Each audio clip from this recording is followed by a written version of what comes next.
Salve galera da Vila Belmiro, sejam todos muito bem-vindos para mais um vídeo aqui no Pro Santista. Eu sou o Rex, apresentador aqui do canal, e hoje vamos falar sobre Santos e São Paulo.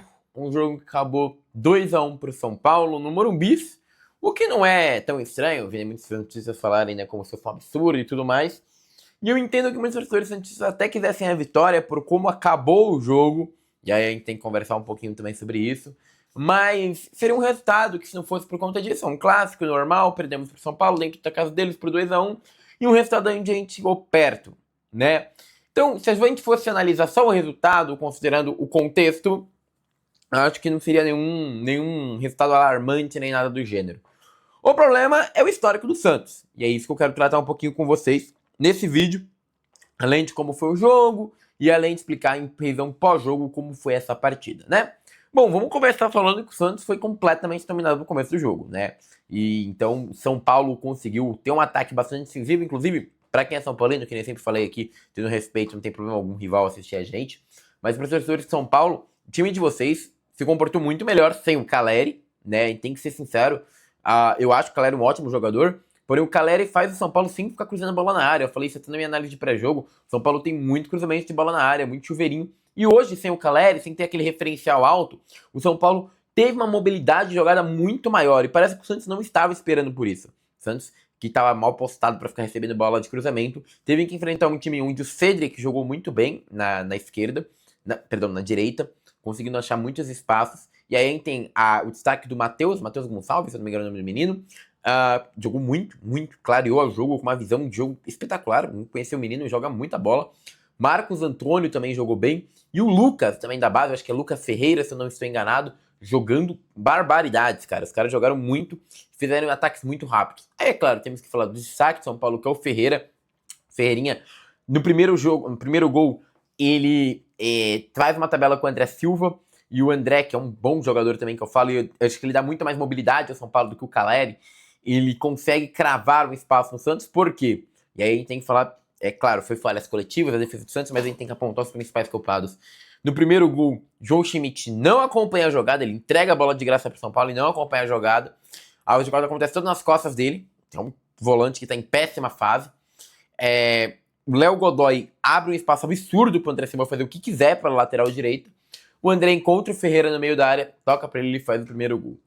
No segundo gol, novamente, uma jogada muito bem feita pelos meninos mais jovens ali do São Paulo. Um passo espetacular, que é encontrado, inclusive, pro gol do André Silva. Mas aí vem duas críticas. Primeiro, João Schmidt novamente. Cara, o cara pega a bola nas costas dele, ele não consegue chegar no cara no pique. Não consegue, fica longe. E aí um pique que a bola passa por Gil, passa por Zé Ivaldo, passa também foi na medida. Segundo gol de São Paulo. E aí, cara, o Santos começou a não conseguir sair jogando, não conseguir fazer nada. O Escobar, no primeiro tempo, fez um primeiro tempo muito ruim. A zaga também estava com dificuldade de sair. O pior de todos foi o Schmidt. Muito lento, não conseguia dar andamento, não conseguia sair a bola lá da zaga. Um jogo terrível do Schmidt. Bom tempo também no primeiro tempo, que ontem os destaques positivos do Santos não jogou muito bem. E o São Paulo ameaçando o Santos, e o Santos mostrando soluções. Nisso, no final do jogo, eu diria que o Santos encontrou um gol, tá? O Santos não estava criando. Então, uma bola na área, bate na mão do São Paulino, joga pênalti pro Santos, e que o Soares vai lá e desconta, fica 2-1. Aí, meus queridos, vamos pro segundo tempo. E aí, o segundo tempo eu tenho que separar em duas coisas. Demérito do São Paulo, com todo respeito aos torcedores são paulinos, mas eu acho que teve muito demérito do São Paulo, o Zubeldia, principalmente, recuando o time de uma forma desproporcional.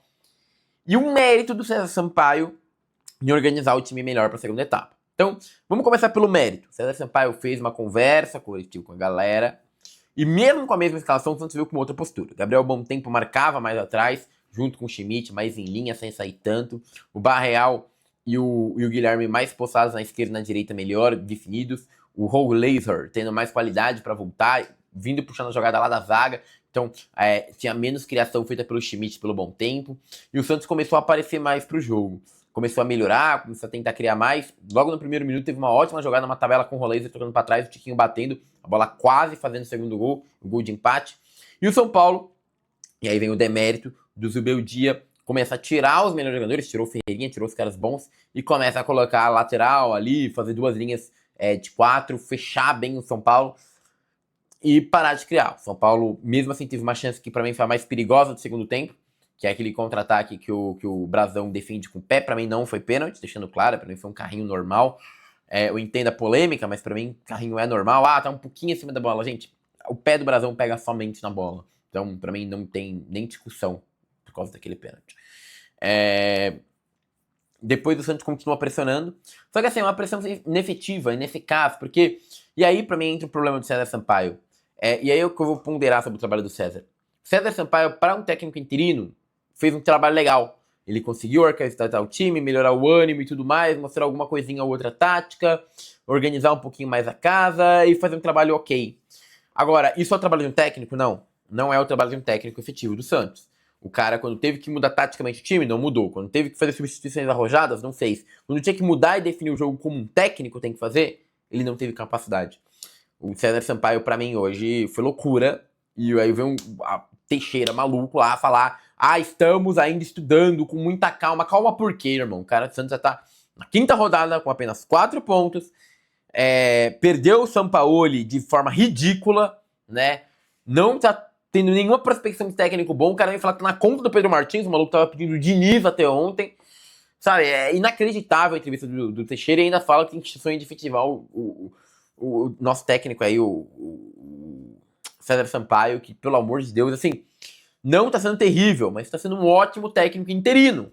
Não tem nível para ser técnico fixo. Se o Santos quer almejar uma coisa grande, não é com o César Sampaio que vai chegar lá, sabe? Hoje ele mostrou claramente a limitação dele. Por quê? Ele volta, ele monta uma posição que, para começo de segundo tempo, vai bem, segura mais o jogo. Só que aí qual que é o problema?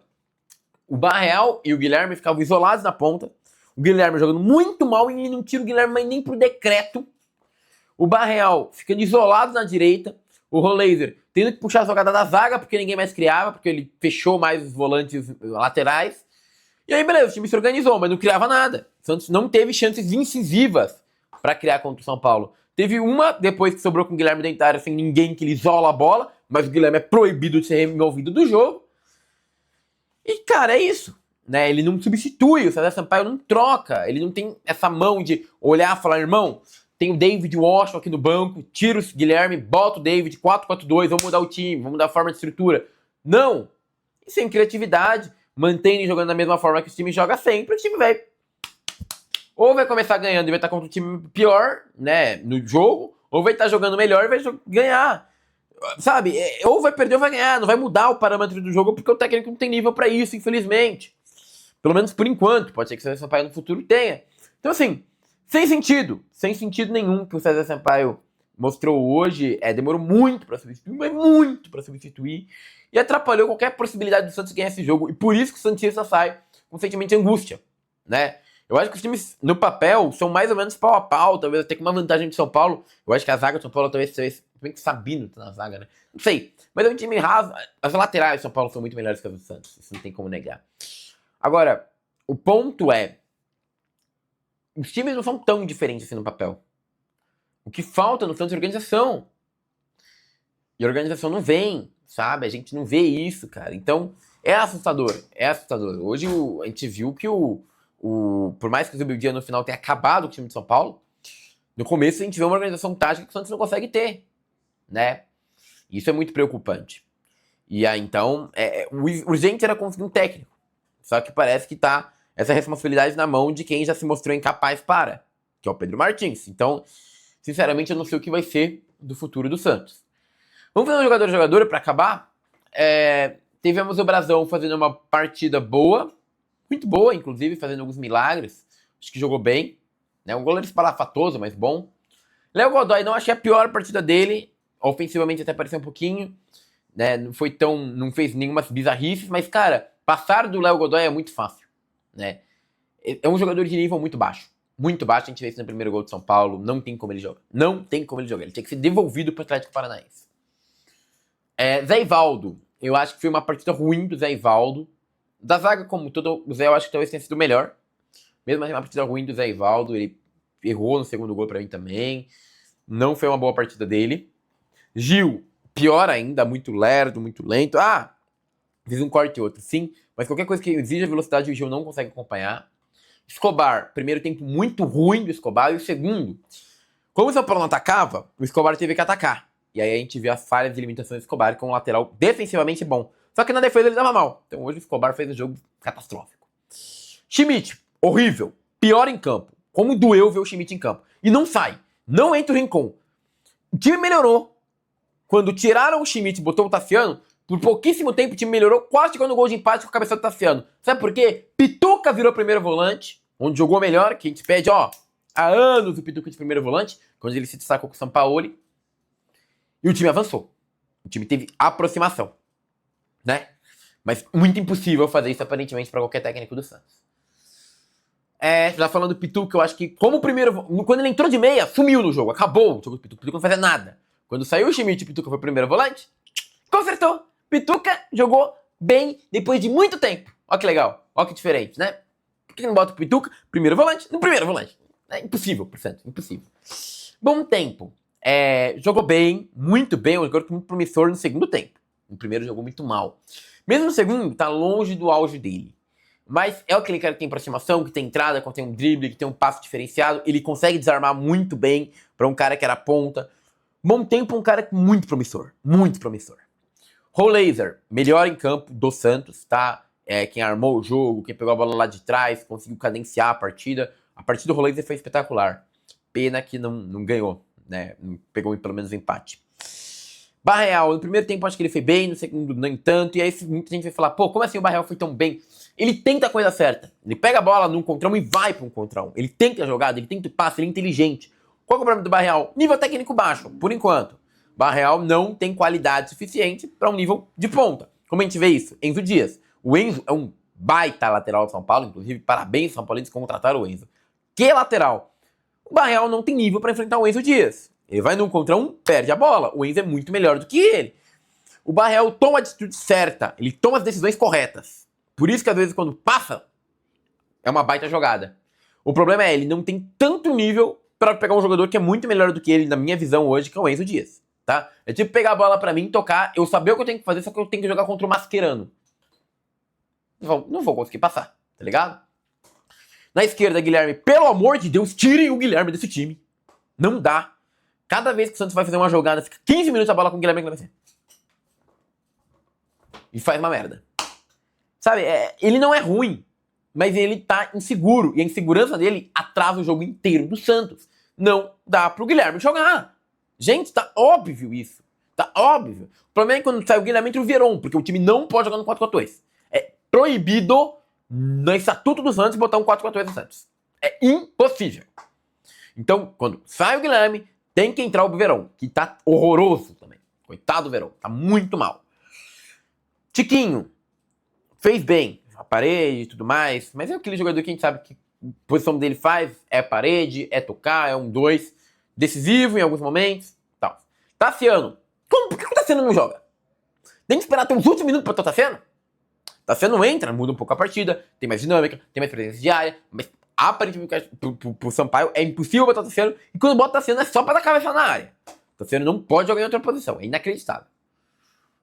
David Washington nem vou avaliar porque botam 48 minutos. Contrata um cara do Chelsea pra botar nos acréscimos do segundo tempo. É difícil de avaliar, né? É difícil. Enfim, é um jogo onde o Santos mostrou qualidade, não foi humilhado nem nada, mas sai com aquele gosto de podia ter feito mais. Mas pra mim podia ter feito mais, muito mais pela falta de qualidade final do São Paulo por culpa do Zubeldia do que por algo que mostrou nesse jogo. Isso me preocupa muito, muito, porque era hora do Santos mostrar algum outro caminho para melhorar isso. E tá ainda falando de contratação de Pedro Sampaio. Marcelo, manda esse Pedro Martins embora. Contrata um técnico, pelo amor de Deus.